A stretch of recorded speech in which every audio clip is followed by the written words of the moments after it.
Vamos lá? Dando continuidade? Então, vamos lá. Então, os problemas que Paulo enfrentou nessa igreja são muito semelhantes aos nossos, pois o mundo daquela época não era muito diferente do atual. Olha só, vamos lá no capítulo 12, que eu quero ler um pouquinho mais com vocês a respeito da carnalidade daquela igreja e a respeito dos dons. Paulo orienta assim, olha só, capítulo 12, versículo 4. Ora, os dons são diversos, mas o Espírito é o mesmo. Versículo 7. A manifestação do Espírito é concedida a cada um visando a um fim proveitoso. Então, quando o Espírito Santo ele dá um dom a cada um cristão, como eu disse na aula anterior, que todos nós temos pelo menos um dom, ele dá esse dom para quê? Sempre com um fim proveitoso, para a edificação da igreja, para a edificação do corpo de Cristo. Se você ainda não descobriu qual é o seu dom, peça a Deus, Ele vai mostrar para você, porque você já possui, todos nós temos um dom. Mas eu ainda não descobri qual é o meu dom. Ore, Senhor, qual é o meu dom? Porque a vontade de Deus é que você exercite esse dom para o bem do seu irmão. Então, busque isso no Senhor. Vamos ler...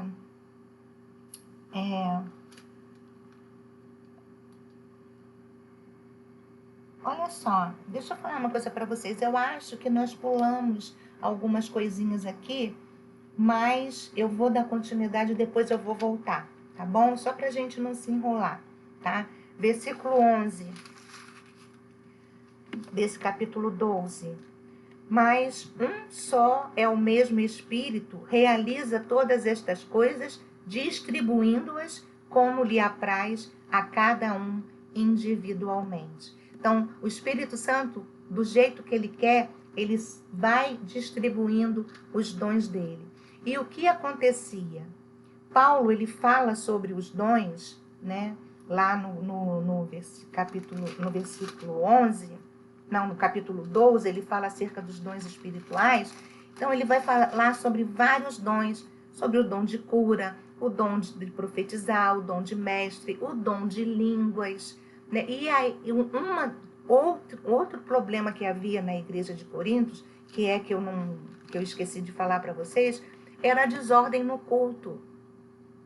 O que acontecia? Ali, como eu falei, a igreja era uma igreja enriquecida de dons. Então, ali havia muitas pessoas que falavam o dom de línguas. Então, havia ali uma desordem total, né? Então, Paulo adverte assim, ó, quando alguém chegar na igreja e ver essa desordem, eles vão chamar vocês de louco. Quer ver? Vamos lá, nesse capítulo aqui, capítulo 14, que ele vai falar sobre os dons supremos, no versículo 23, ele fala assim, ele está falando sobre os dons em face aos visitantes da igreja, né? Ele diz assim, se pois toda a igreja se reunir no mesmo lugar e todos se puserem a falar em outras línguas, no caso de entrarem em doutos, quer dizer, pessoas incrédulas, né? Ou aqueles que estão fracos na fé ainda, não dirão, porventura, não estás louco?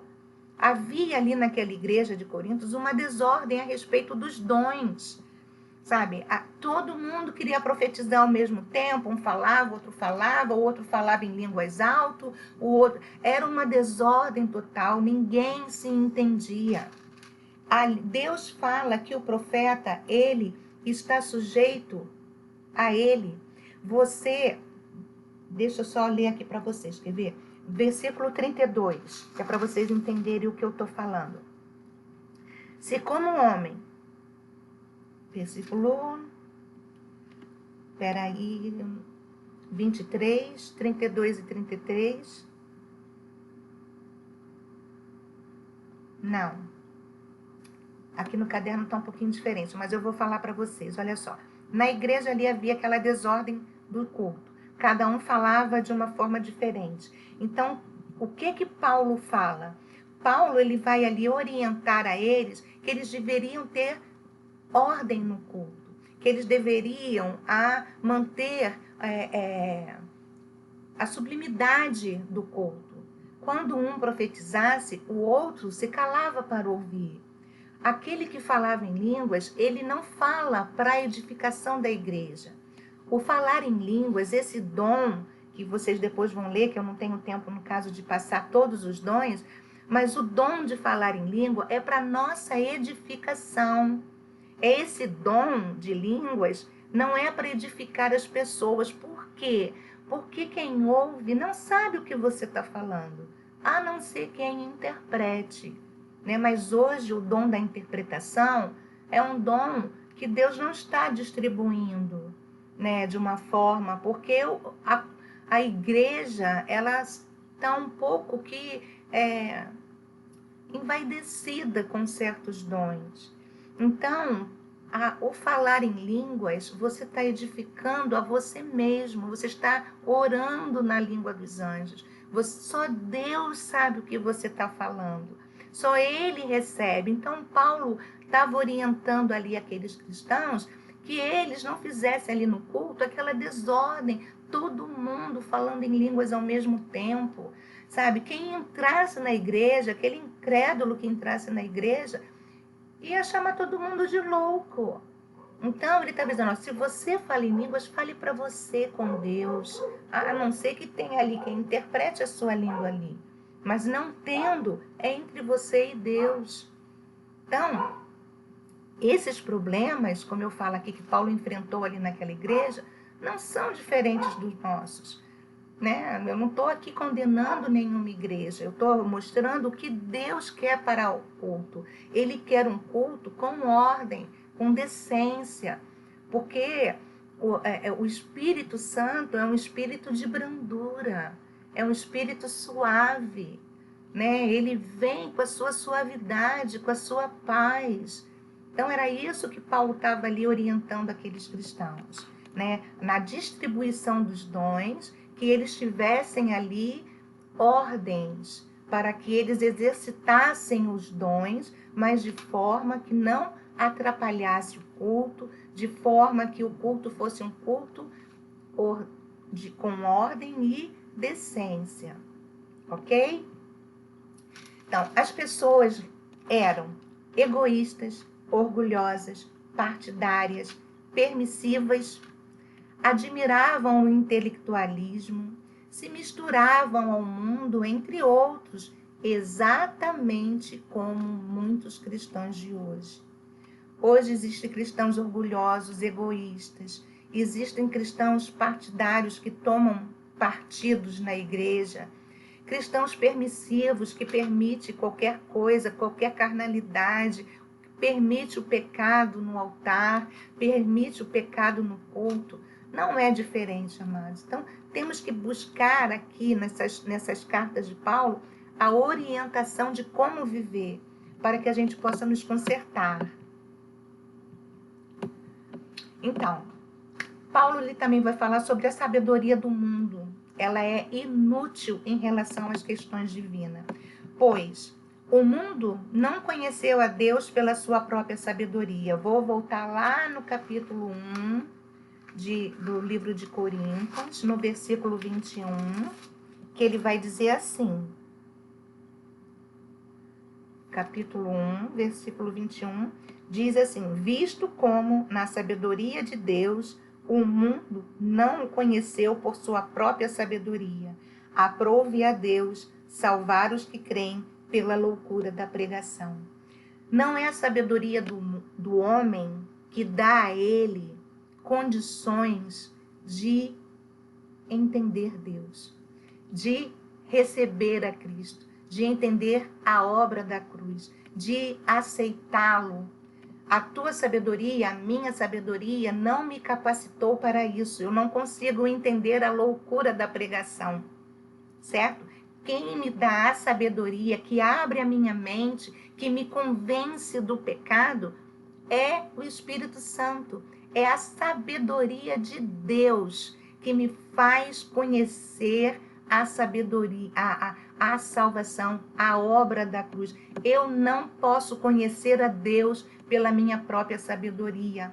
A minha sabedoria é loucura para Deus. Ela é inútil, ela não serve para nada. Tudo que eu possa estudar, tudo que eu possa conhecer, se Deus não abrir o nosso entendimento, se Deus não se revelar através da sua palavra, através do Espírito Santo, na palavra de Deus, isso aqui, gente, vai ser apenas um livro de história. Eu vou ler, eu vou ler, eu vou ler e eu não vou entender nada. Eu não posso conhecer a Deus pela minha sabedoria. Eu conheço a Deus através da sabedoria divina. O homem natural, com toda a sua sabedoria, ele não compreende e nem pode receber as coisas do Espírito de Deus. 2,14, olha.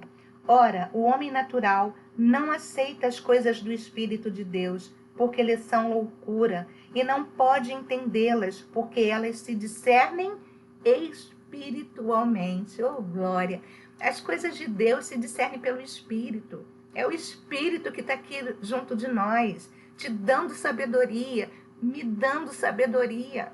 Gente, se eu for confiar na minha sabedoria para que está aqui falando com vocês da palavra de Deus, meu Senhor Jesus, sabe, eu não vou conseguir ensinar nada, não vou conseguir nem aprender, porque ao estudar para passar para vocês, o Senhor me ensina através do seu Espírito. Então, o homem natural, com todo o intelectualismo dele, jamais ele pode compreender as coisas do Espírito de Deus, apenas através do Espírito Santo. A sabedoria do mundo não consegue ver a sabedoria de Deus em Cristo crucificado.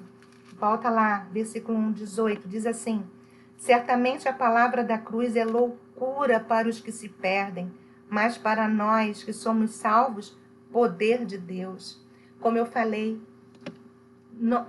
a sabedoria do mundo não vai conseguir entender por que Cristo foi crucificado. Ele era tão bonzinho, ele curava as pessoas, ele abençoava as pessoas, ele era bonzinho. Isso é o mundo, né? Vendo dessa forma. Por que ele teve que morrer? Por que ele teve que ser crucificado? Existem pessoas que dizem assim, por que Deus fez isso com o filho dele? Se ele fez isso com o filho dele, o que não ia fazer conosco? Porque a sabedoria deles não consegue entender que ele fez isso com o filho dele por amor a nós. Porque o ódio que Deus tem contra o pecado que nós cometemos, ele despejou todo em cima do filho dele. Ele condenou o pecado em cima do filho dele para nos salvar, para nos absolver da morte, nos absolver da condenação eterna. Era necessário, Deus falou lá no Éden, o salário do pecado é a morte. Paulo falou, o salário do pecado é a morte. Lá no Éden, o Senhor falou para Adão e Eva que ali eles agora iam morrer, porque realmente o salário do pecado é a morte. Adão e Eva não foram feitos para morrer, eles foram feitos para viver eternamente. Mas o pecado entrou no mundo através da desobediência deles, né? E Deus ali, ele castigou o pecado ali na morte. Mas como os planos de Deus não se frustram, e ele fez o homem para viver eternamente, ele deu o filho dele. Ele, a princípio, ali mesmo, naquele local, ali no Éden, ali já foi morto o primeiro animal. Aquele sangue ali já foi derramado como a condenação do pecado. Deus matou aquele animal, vestiu Adão e Eva com as vestes, com o pelo daquele animal. Ali Deus já castigou o pecado naquele animal. Aquele animal representava que um dia ele ia enviar o sacrifício único e perfeito e eterno, não precisa ter outro. Que aquele que ele enviou, Cristo, que seria o Cordeiro de Deus, seria o sacrifício eterno. Então o meu pecado estava sendo sacrificado ali. E as pessoas não conseguem entender que aquilo ali é um ato de amor de Deus. Não é um ato de maldade de Deus, mas é um ato de amor, de salvar a mim, a você que está estudando. E o mundo não consegue entender isso, amados. Nem nós. Se não fosse revelado pelo Espírito Santo, jamais nós íamos ter esse entendimento como que Deus pode, né, amar dessa forma. É porque o pecado, ele tem que ser castigado com a morte. Deus ordenou dessa forma.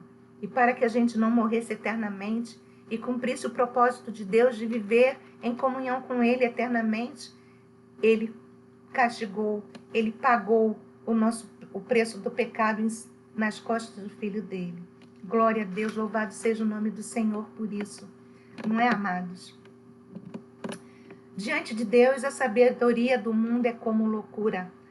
3:19 diz assim: porque a sabedoria deste mundo é loucura diante de Deus, porquanto está escrito, ele apanha os sábios na própria astúcia deles. Sabedoria do mundo não vale para nada para Deus, amados. O ponto mais alto da epístola de Paulo é o belo hino do amor no capítulo 13, que dá significado a tudo na nossa vida cristã. Capítulo 13, vamos lá. O dom do amor. É lindo, né? Paulo fala sobre o amor, que é o dom supremo. Ele vem falando sobre os dons.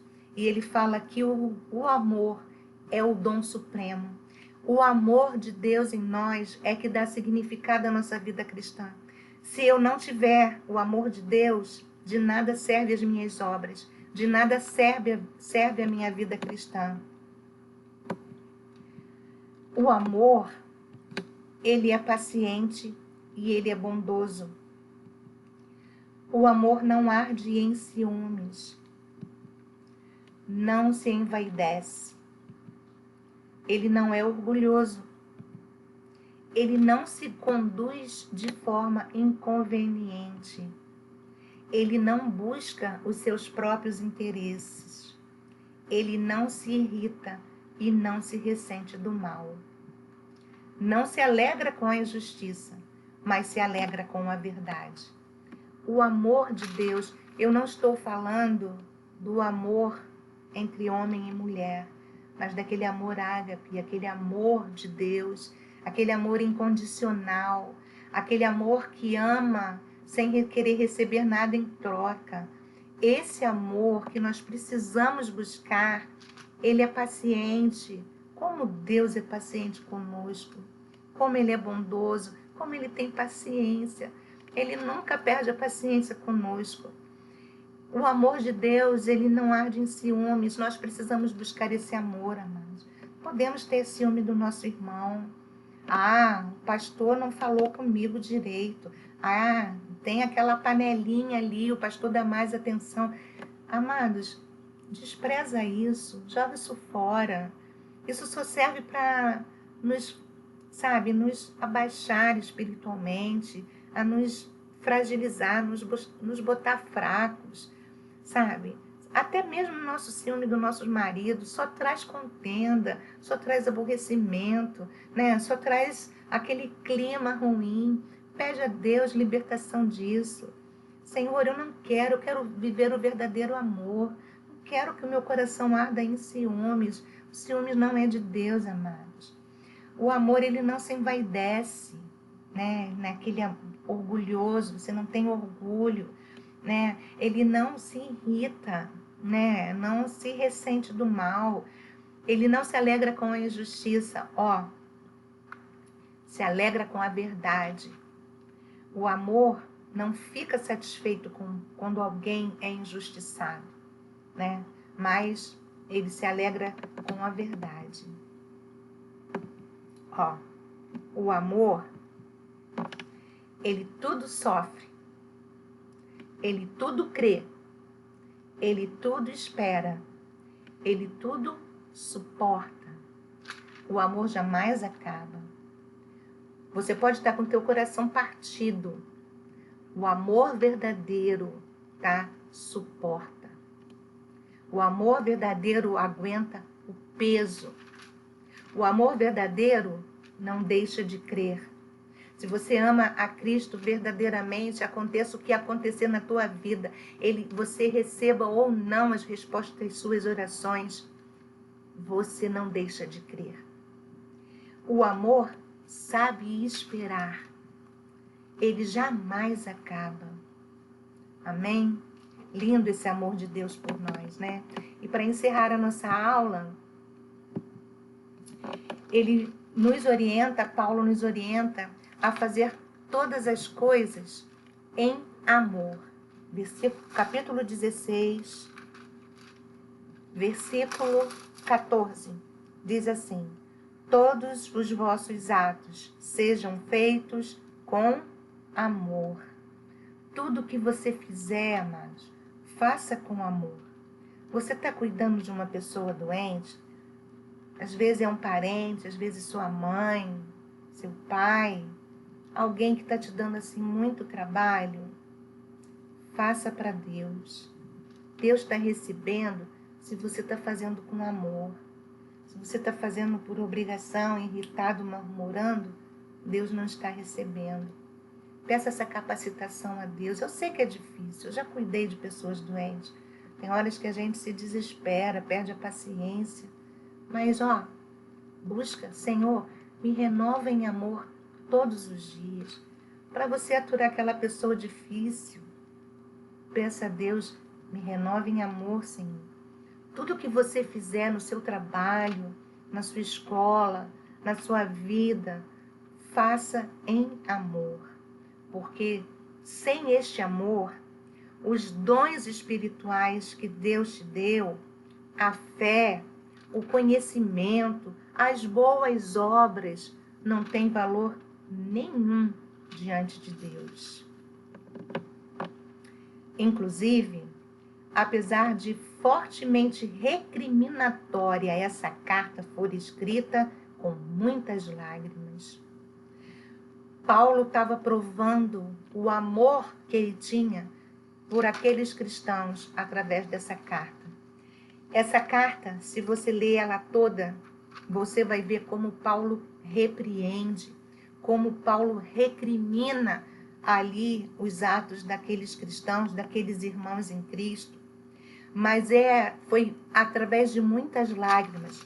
Vamos dar uma chegadinha lá em 2 Coríntios, no capítulo 2,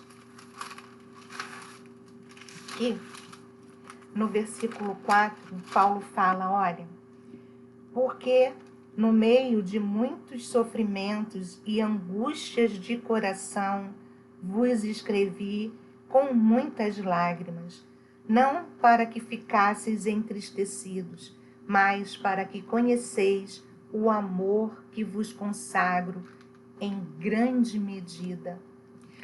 Paulo sofria pelo pecado daquela igreja, sabe? Ele escreveu essa carta chorando. Ele não queria escrever essa carta dessa forma, pelo contrário, ele queria escrever uma carta para aqueles cristãos lá em Corinto, louvando as atitudes deles, porque se fosse assim, é sinal que eles estavam bem, espiritualmente, fisicamente. Mas não, Paulo sofreu em saber que aqueles irmãos dele estavam caminhando para um abismo. Ele diz, olha, escrevi com muitas lágrimas. Não foi para que vocês fiquem entristecidos, não, mas para que vocês conheçam o amor que eu consagro a vocês em grande medida. Será que nós temos esse mesmo sentimento?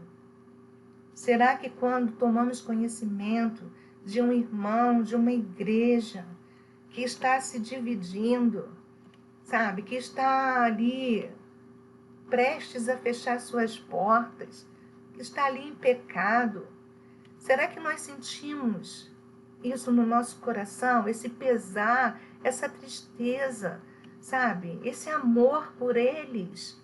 Ou será que nós não estamos nem aí?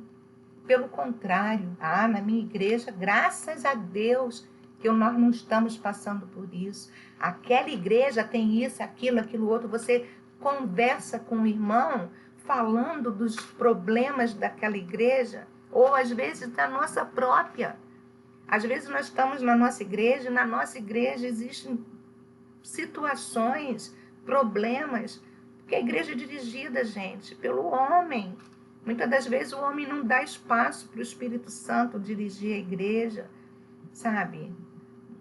E às vezes a igreja passa por certas dificuldades. Será que nós lamentamos diante de Deus? Será que nós falamos assim, rogo-vos, irmãos, deixem isso. Eu peço a vocês em nome de Jesus, se consertem diante de Deus. Será que nós gastamos tempo da nossa vida orando para que Deus, sabe, convença aquele irmão do pecado, para que Deus tenha misericórdia daquela igreja? Amados, que Deus nos ajude. Que esse estudo de Coríntios, da igreja de Corinto, né, os coríntios, sirva para mudar algo em nós, sabe? Sirva para que nós venhamos a chorar pelo pecado do nosso irmão. Sirva para que nós venhamos a tirar as imoralidades, o mundo de dentro de nós, de dentro da igreja. Que venhamos realmente a crescer, exercitar os nossos dons com decência, com ordem, visando sempre o bem do meu irmão. Busque o seu dom para o bem do teu irmão, para o bem da tua igreja. Seja uma bênção para a tua igreja. Que Deus nos ajude, tá? Que Deus ilumine a nossa mente, o nosso coração, para que possamos crescer na graça e no conhecimento do Senhor. Aqui nós vamos encerrar a nossa aula. Eu desejo a vocês de coração que Deus abençoe vocês, que fortaleça vocês mais e mais. Beijo em todos vocês, alunos do Senhor. Até mais. Fiquem com Deus. Até a próxima aula.